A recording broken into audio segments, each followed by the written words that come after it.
Hello, my name is Franklin and welcome to my channel. Today we are working on a Volvo BL60B backhoe. The customer complains that it will not start and will not crank. So we're going to check it out for him and see what the problem is. Okay, the customer says that there's a problem with it cranking. It doesn't crank at all, so we're going to check it out here. This is a Volvo, so it has the key on the column here. And if you can see, it has this like weird key here. So we're going to turn this and see if we can get it to do something. Uh-oh. Hear that?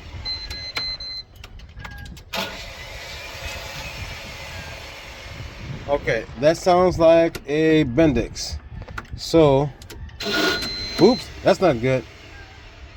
So, let's remove the starter then. And we'll go from there. That sounds like the starter's bad. So let's remove the starter.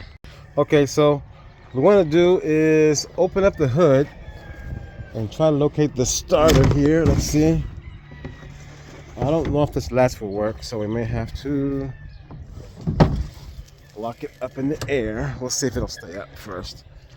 Nope, the shocks don't work, so we'll have to. I see the starter, it's over there. Check it out. This Volvo, pretty green. Let me find the bar to lock up the hood, and we'll be right back. Okay, the biggest problem we got now is making the hood stay open because this little shock absorber that holds it open, when you lift it up, it should go up and stay up. But since the little shock absorber is not working, the hood won't stay open. And you should have the hood open to get the wires out of it. One thing about putting the bar under the hood is you want to be careful not to damage anything. And make sure you get down there good so it doesn't fall on your head. And to make sure it's not in the way of anything that can get damaged when you put a bar under there. So let's find a good spot to put it so that it won't cause any damage. That's a good spot there. And when I put it on good and strong so it doesn't fall on your head and come back down. That's a good sturdy placement of the bar, because you don't want it to come back down and fall on your head anywhere, and you don't want it to damage anything either. So, starter is right here. Let's get closer. The first thing you want to do is you want to disconnect the power source to the starter, which is the battery. You don't want to cause a short or a ground, because it cause a fire or cause you to get burned. So the batteries are in this compartment right here. Now, this particular machine here is equipped with a battery cutoff switch. You see that? You should be able to just turn it to the left. It's already in the left, and cut it off. So now we can just go up there and check and make sure it's actually working. So we're going to go up here and see if that actually cuts the power off, because sometimes people bypass them. No power. Okay, so good. Now there's no power. Okay, the first thing we want to do is we want to disconnect these wires right here. This one here, this wire here. Then that's the only thing. This is the one that goes to the battery. This one here comes from the ignition switch. And that sound you hear is this Bendix right here is not kicking in. All you hear is the starter. Now hopefully the flywheel is not bad, but we'll check it out when we get it open. But most likely just the Bendix of the starter is what's damaged. So we're going to take this one off first. That's the one that comes from the battery. But first, we disconnected the battery by turning the disconnect switch. Take off this one, take off this one. And then from there, it's just the 4 bolts around. This is Volvo for you. Most starters only have 2 bolts, maybe 3. But this is a Volvo. They're super heavy duty on everything. So let's find the right size. It's like about a 15 or something like that. Let's see what we got here. Okay, yeah, probably 15.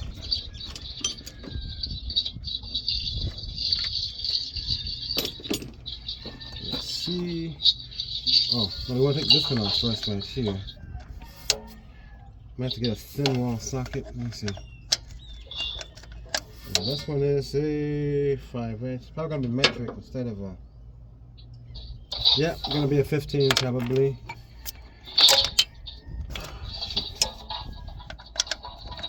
Yeah, going to be a 15. Let's find a 15. It is a 15 millimeter. So Let's put the 15mm on there. Uh-oh, it's moving, so we want to hold on to it. With your hand. Take that sucker off of there. Almost on.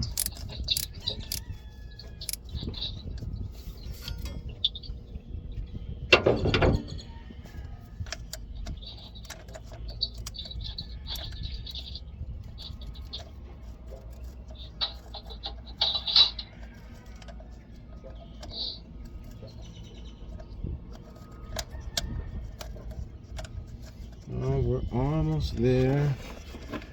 Just a little bit. I'll take this one off because you can hear it spinning. That means the bendix wasn't kicking in. So we're gonna take this sucker off of there. Okay. Unfortunately, no one is here because sometimes they don't like to see you fooling with the camera while they're repairing. So this time, got lucky. Okay, there's another one. This is probably for the computer and the controls. Starts relay.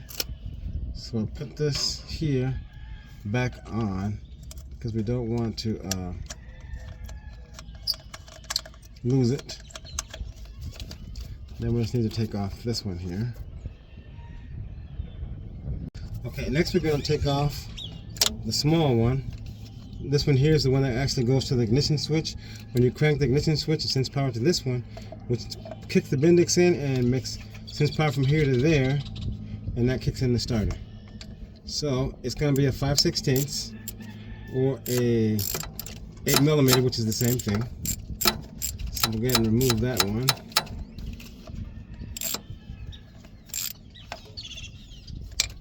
Okay, got it loose. And you gotta be careful not to lose the little nut. They're kind of hard to come by at this size. It's a small lock nut as well. So just gotta take it off with a wrench and then take it off at the very end slowly. It is coming apart. I guess that's no good. Let's take it off of this then, because it appears to have been broken. Maybe part of the problem, but they'll put a new bendix anyway. Okay, you got it off. Okay, now that all the wires are off, we'll have to take off the nuts. So we have one here, one at the bottom, one there, and then the last one we'll take off from the bottom itself. Total of 4. That's Volvo for you. Super heavy duty, everything. Kind of overkill. And so we're going to take off those 4 and pull the starter off and then take it into the starter shop. It's a 13mm. We're going to use the 13mm ratchet.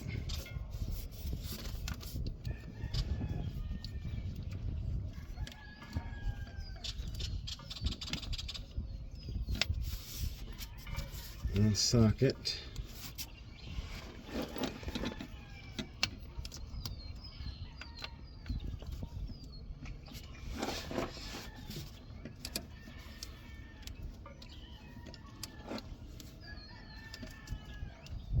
Okay.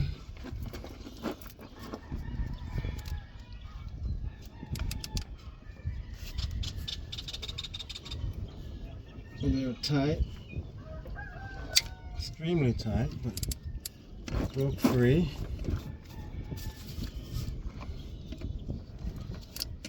I didn't use a 1/2-inch drive because there isn't a lot of space in there, so I went with a 3/8 drive, and it seems to be working okay. Okay, let's go ahead and pull out.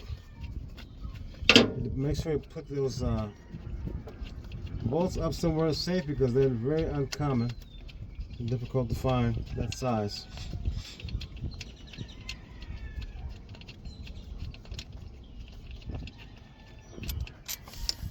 One.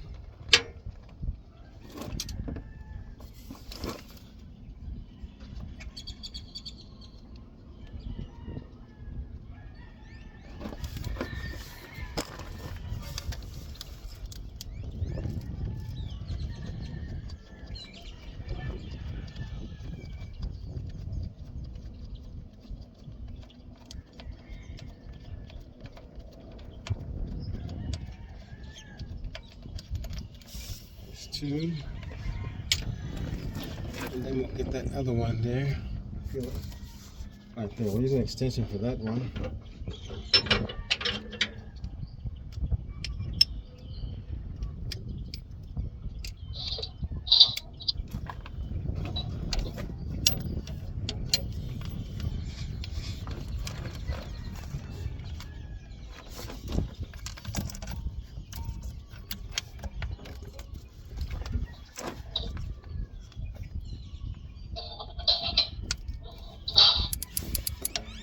Okay,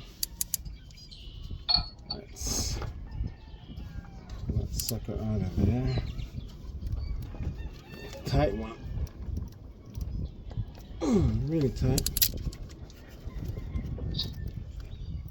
There we go. Broke free. There we go. That one was in there pretty tight.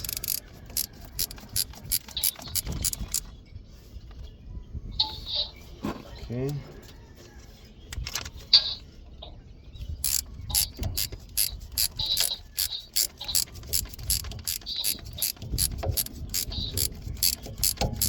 I guess there are only 3 because it's already fallen out. Got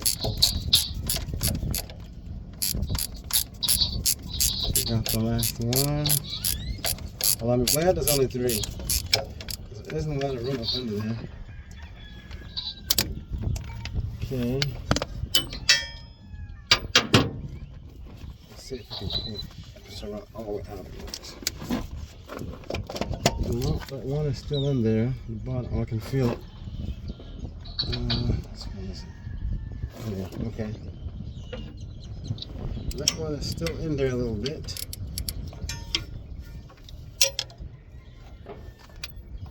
Oops. Okay.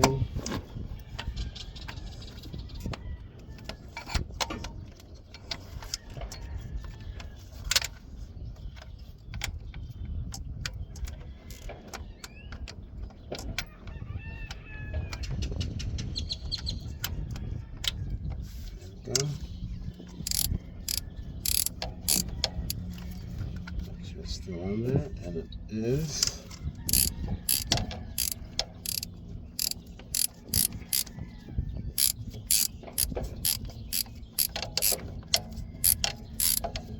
Let's see if it pulls out at all.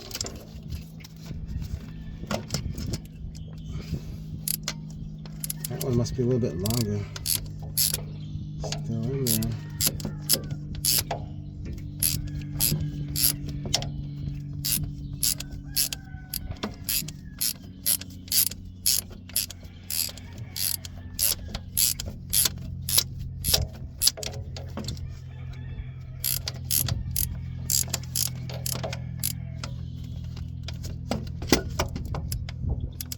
Man, that was really long. Still see it.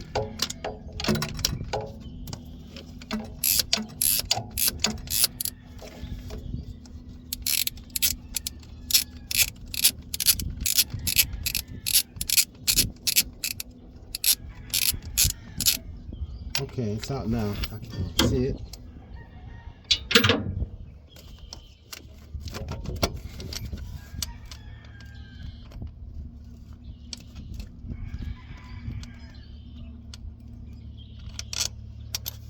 Okay, that's 3. Now, that sucker out of there.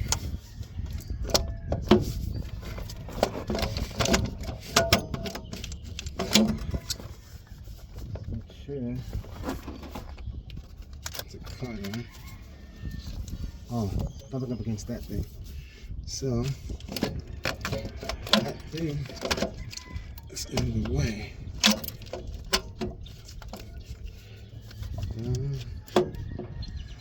I may have to remove this hose here because it appears to be blocking the removal process. Yeah, it's in the way. Yeah, so let's remove this one right here. Out of the way.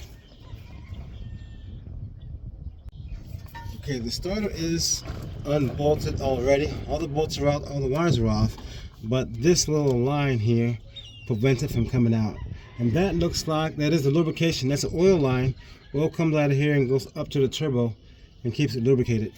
And you gotta be careful because usually there's like a copper washer on this side and a copper washer on this side, and when you take them loose they fall down. So we'll go ahead and loosen this up and move it out of the way a little bit, but we gotta make sure we don't lose the two copper washers that are in there that hold it in place. So that one is actually a 3/4 socket, or you can use a 19 millimeter. And we want to loosen it up and take it out by hand so we don't lose the washers. We just want to loosen it up first with the ratchet here. And let's see. There we go. It's a loose one. Oh, you know what? I forgot. Okay, let me see here. We do that. Okay, we'll put the hand down here in case the other washer falls off. It's stuck to the engine, so we'll leave it there, stuck to the engine, so it's not in the way. We'll just kind of pull this back a little bit. I'll pull off the starter. See, oil came out of it.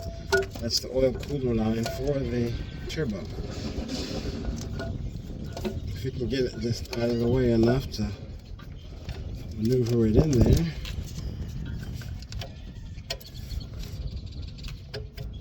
Let's see.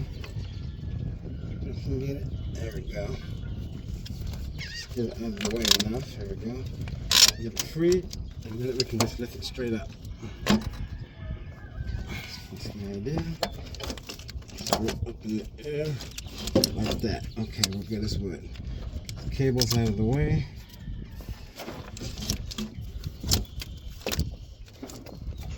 Pull it through here.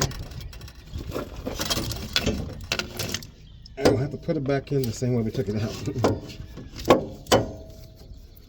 Something is caught. Kind of wire there. Let's see. Oh, there's like a plastic zip tie or something on it. What is that?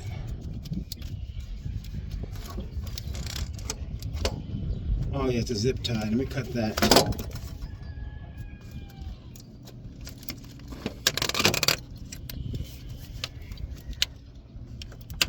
Let me get something to cut that zip tie. Okay, I have some paint that's here. We're gonna cut that little zip tie. Get it out of the way.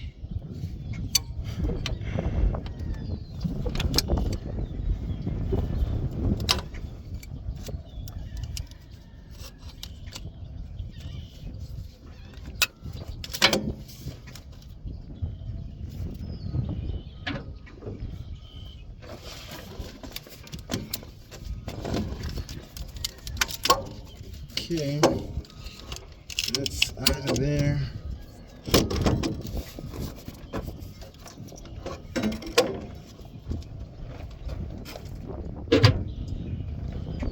Okay, one more thing.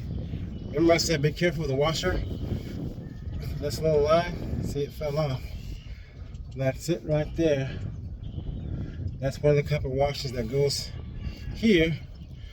If we put it on without that, it will be leaking oil out of there. So let's put it back in for now. That way it doesn't get lost. There's one over here also, but it should not have came off. It's still on there. There's a little copper washer on both sides. So gotta make sure they get back in there, otherwise they'll leak like crazy. With oil blowing everywhere. And you're gonna put them in by hand completely before you tighten anything. Otherwise it will strip. Okay.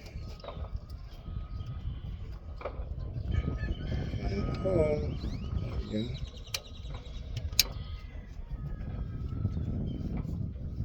Let's started.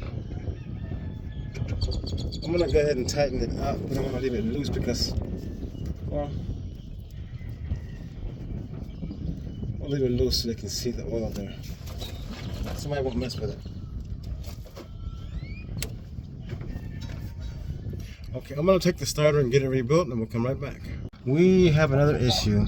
Looking at that, as you can see, that flywheel is eaten up pretty bad, so it won't do us any good to replace that starter. You see the little pieces of metal all the way around?